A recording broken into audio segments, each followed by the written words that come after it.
everyone. My name is Sarah Traver. I'm the director here at Traver Gallery, and I'm very pleased to be here with Dharma Strasser Maccoll, our featured artist this month. This is Dharma's first exhibition, solo exhibition in the gallery, although we've exhibited your works previously. Right. And we're debuting your work in our brand new space. So this is the second show in this gallery space, and first video walkthrough we're doing. It feels very different to me. So I'm pleased to give you guys a preview of the new exhibition space too. Dharma, thank you so much for the beautiful show. Oh, I'm thrilled to be here. I mean, this is a dream. This space is gorgeous, and I love working with you guys. So yeah, it was fun getting to know you. We met at an art fair in San Francisco and had sort of an immediate affinity around the way you work with materials. And I think that's really demonstrated in this exhibition and the variety of works that you've presented here. Yeah. Maybe we can start by just talking a little bit about sort of the themes in your work and maybe the piece behind us here. Yeah, in this particular body of work, I've been really interested in terms of materials, exploring the intersections between painting, sculpture, and textile art. So you'll find in all of the works sort of an inquiry into each of those materials, trying to sort of upend our traditional notions of what each of those things can be. So approaching ceramics like you would a painter, the works on paper are very sculptural, and then a lot of the gouache drawn imagery refers to imagery found in textiles. So it's this sort of interweaving, I think, conversation between all of these materials. Yeah, even in the works on paper, you're using ceramic elements, and then the way that you're working with the ceramic pieces, there's this element of line, almost like a drawn element. It's really a wonderful sort of combining of approaches.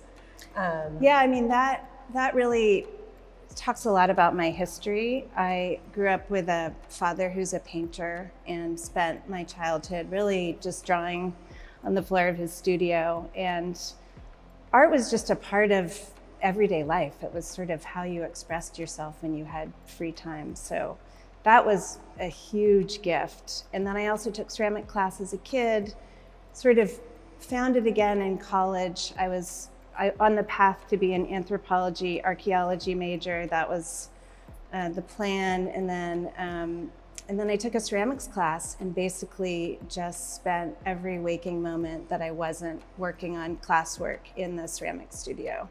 And ceramics has sort of a life of its own. I mean, you have to show up for it every day. And I think that there was something about the rhythm of having to be there every day and to add more and more coils to a pot and to check on its dryness and then to fire it and to glaze it. And it was just a process that really immediately appealed to me. But I was always sort of trying to combine my love of drawing and painting with my love of ceramics. And so I went to Italy and studied drawing and painting for my junior year and continued that exploration through graduate school at Cranbrook, where it was a super interdisciplinary program. There was really no hierarchy between the quote unquote craft mediums and the quote unquote fine art mediums.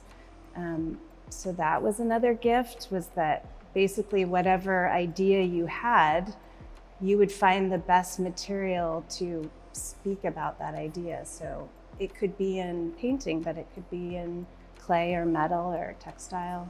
That's really interesting. I mean, that's a really kind of current way that art schools are approaching things. But you were in school, when were you in graduate school? In the 90s, in the late 90s. And at that time, things were really typically very segregated between studios, right? So you worked in the ceramic studio or you worked in the painting studio. Like there was not a lot of cross-disciplinary approach at that time. So. It was a super unique program. It really, there was no classwork per se. You just spent 2 years working in your studio and interacting with other students and other faculty.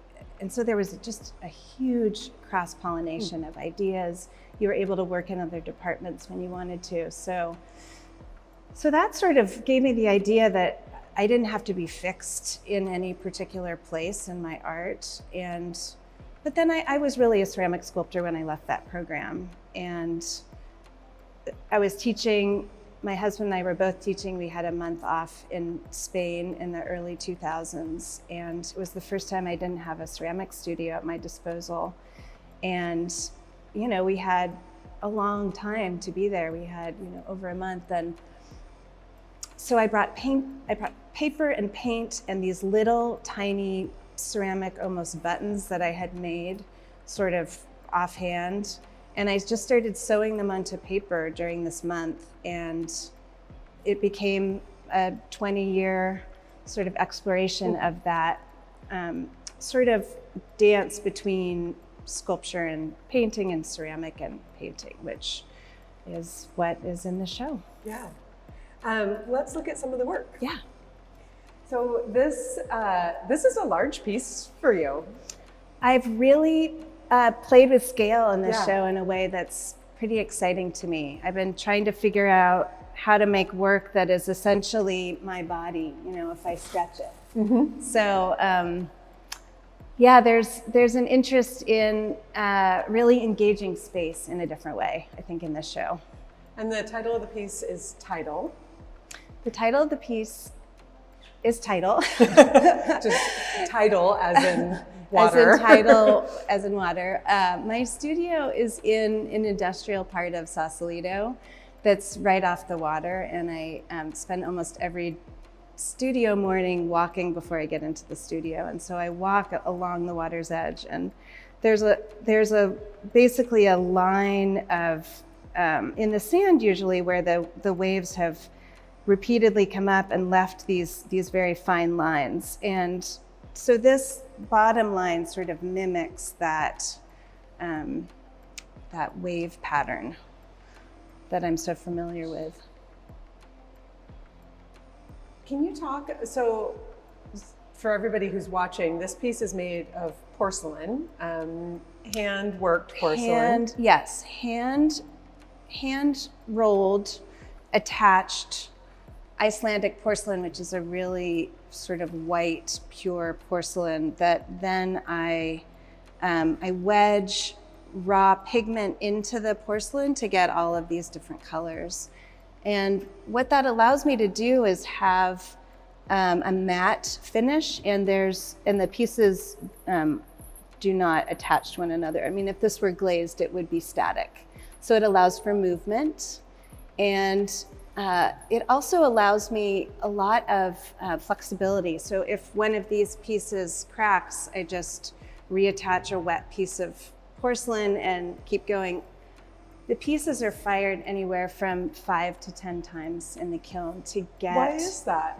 Well, I'm really looking for this pattern, the pattern of the color, and it's basically the action of making the chains in my ceramic studio, which is at home, firing them and then bringing them into my painting studio, installing them, and starting to play with length and sort of color progression. So it's oftentimes that I'll have a whole bunch of them that are, there's too much chroma or too little chroma. So I'll add and subtract color as I go along. Again, very much like a painter is adding and taking away paint on a canvas. Amazing. It's such a, I imagine, and maybe I'm wrong, but it seems like such a kind of methodical, meditative process that you're engaged with. Yeah. All of these chain pieces started, I was mostly working on paper for years and years with porcelain on paper. And scattered around my Sausalito studio are all these remnants of World War II anchor chain, and they're really large and sculptural and beautiful. And I got really inspired by them, and I thought, well, the history of the chain is vast and complicated, and it's also this sort of base industrial form.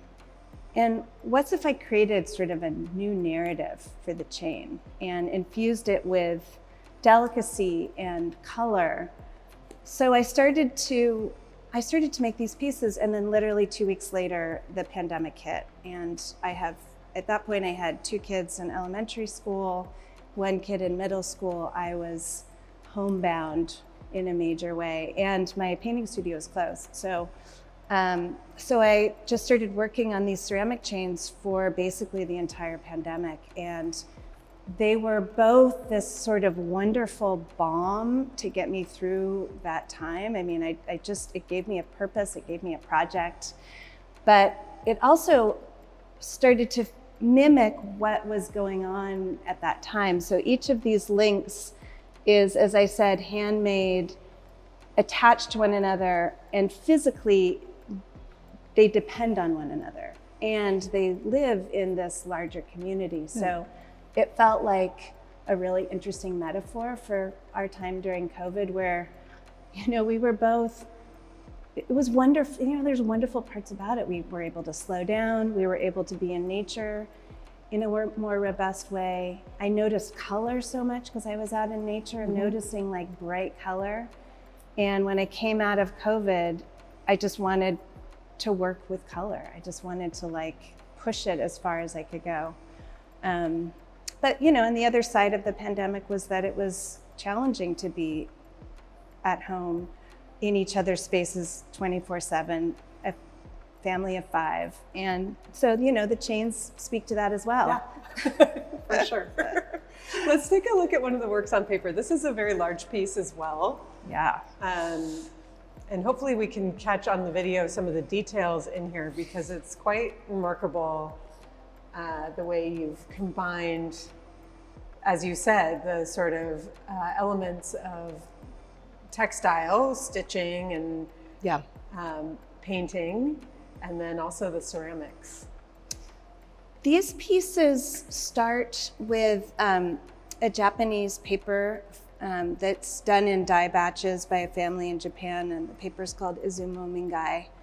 And I actually collect the die batches, so each one of them is slightly different. So you'll notice if you come up to the pieces that I've pieced together these papers into sort of a geometric form that highlights the slight tonal differences between these different die batches. So it's sort of the first layer is this piecing together of paper, which again feels very sculptural. I'm sort of creating its underlying object.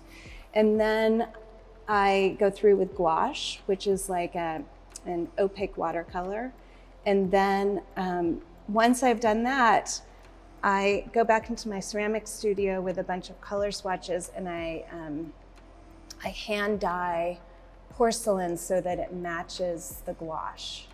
And then I make hundreds and hundreds and thousands of tiny porcelain dots, fire them in a kiln, and then glue them to paper.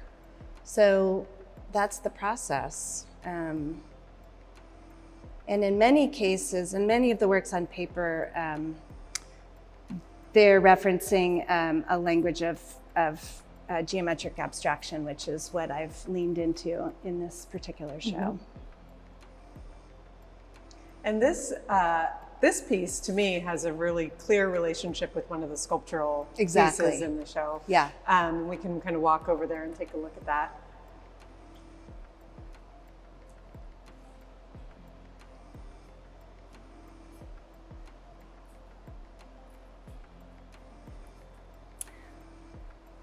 And here I love how loose you are with the work. Like really, there's not a formal straight line at the top. There's no kind of clear start or finish. There's just this real organic, gentle, loose quality. Yeah, I often refer to my work, and this work in particular, as drawing in 3 dimensions. So it's sort of, again, this idea of mixing drawing and sculpture.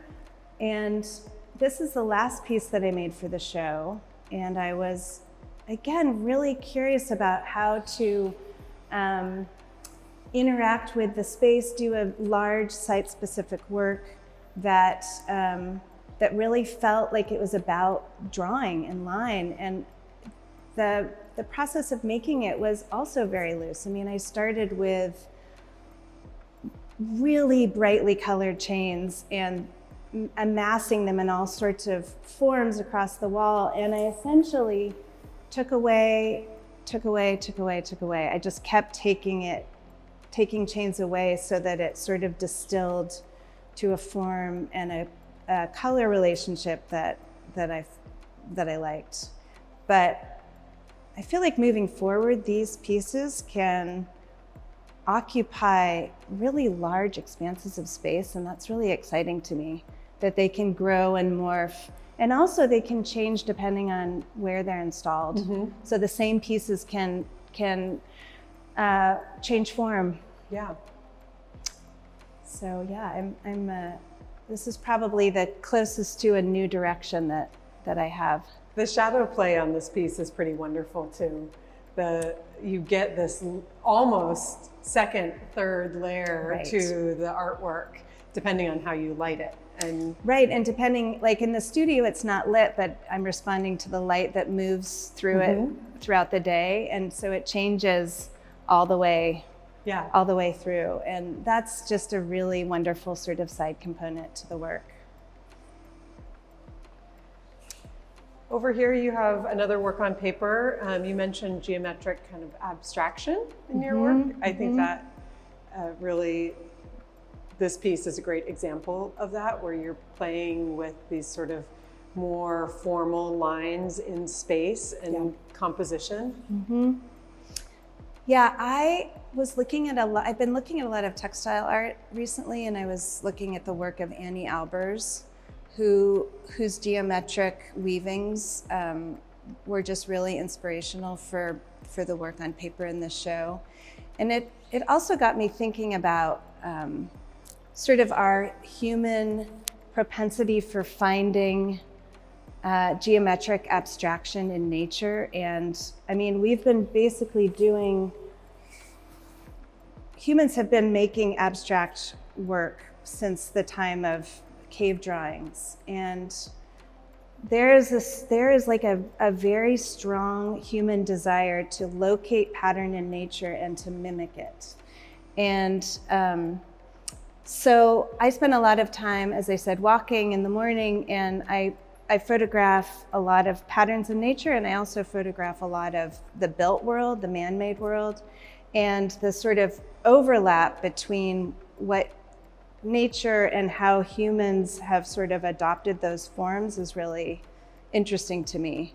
So, for example, there are these wonderful pressed metal manhole covers right outside my studio building, and they have this really great sort of emanating pattern on them that exactly mimics a succulent. So I think about all of those ways, or a spider web laid flat as a grid. Right. So I think about all those ways that we naturally sort of process our time in nature. I mean, really, most of this show, the basis of it is me trying to figure out my relationship to nature and forms from nature, and feeling both a sense of incredible awe and also a sense of incredible loss and sadness at the way that our world is changing. And really the way that I figured out how to make sense of those two things is to make things every day. You touched on so much there, but I do think, it's really interesting to see this work in contrast with this work. Right. And they're both so compositionally settled and pleasing and kind of rooted in something that I think is exactly what you're speaking to, which is these commonly occurring proportions, relationships of shapes. Oftentimes we say, Da Vinci studied this, like the golden mean, and how these things that throughout human culture, no matter where you are, they keep coming up. And Right. I love seeing that with the geometry of this particular piece, the looseness of the chains, the one that Deb is looking at now, even just the length and variety of color, you know, that to me is so, this piece is so connected to, you know, spending time out in a garden and seeing these like layered, textured colors and plants and Exactly. I've spent a tremendous amount of time, like I said, photographing color and pattern and texture in nature and bringing it back to the studio and trying in a way to, in no way mimic that. I don't feel like it's possible for me to mimic it. So it's more like digesting all of that information and finding a way to express it in an abstract language. These in particular feel like they're both referencing sort of a falling form in nature, some of the ways in which the ombre shows up in nature, but they're also really, in my mind, about a family, about a community. So all of these little pieces, these little individual forms sort of make up a much larger community. And that's always been interesting to me, the gathering of small things, the accumulating of things to make something larger. It's the idea of Richard Long going into a field and walking in a circle enough times so that he creates a path, and that's the piece of art.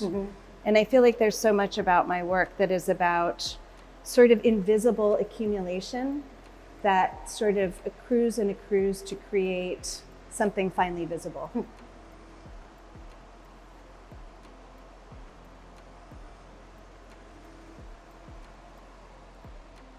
Should we take a look at some of the small drawings? Yeah.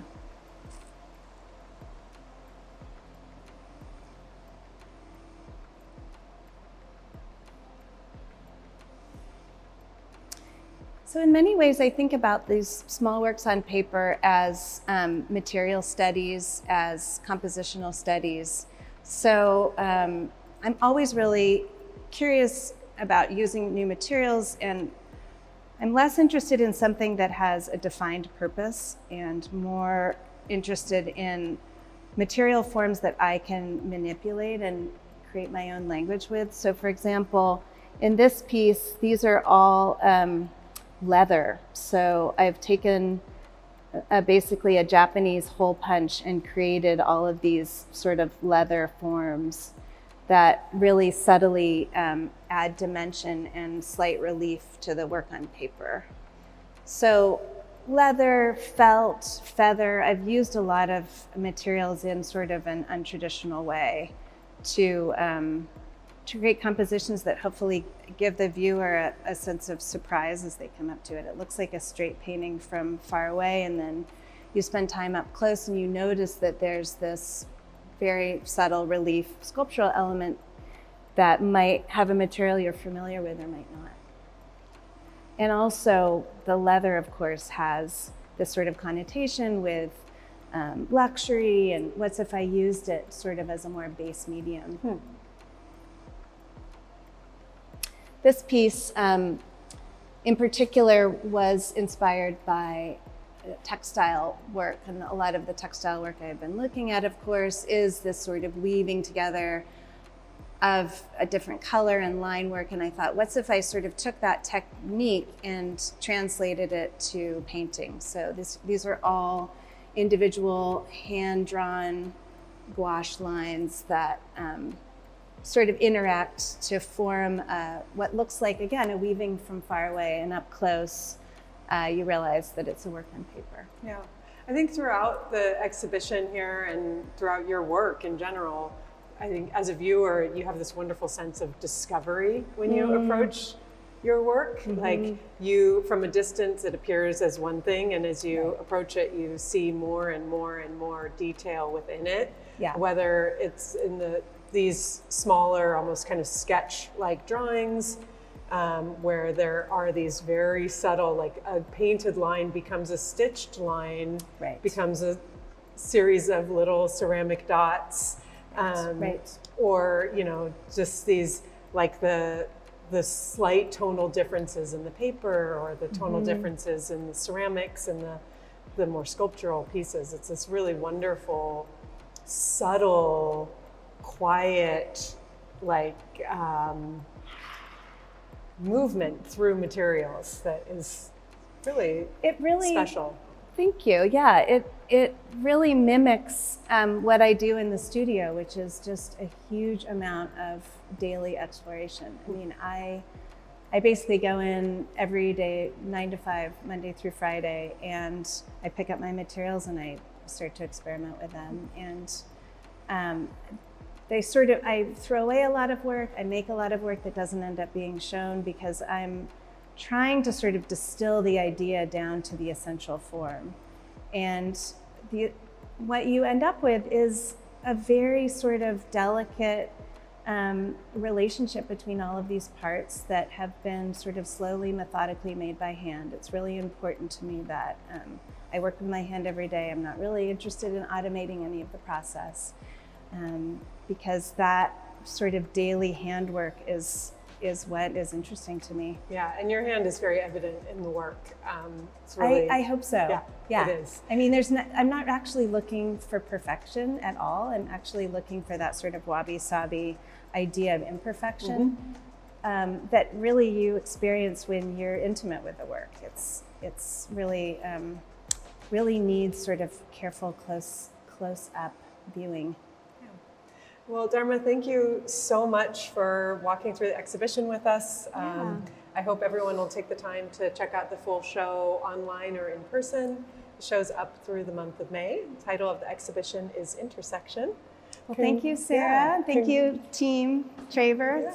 Congratulations. Wonderful to be it's here. a beautiful exhibition and we're thrilled to have you here. Thanks.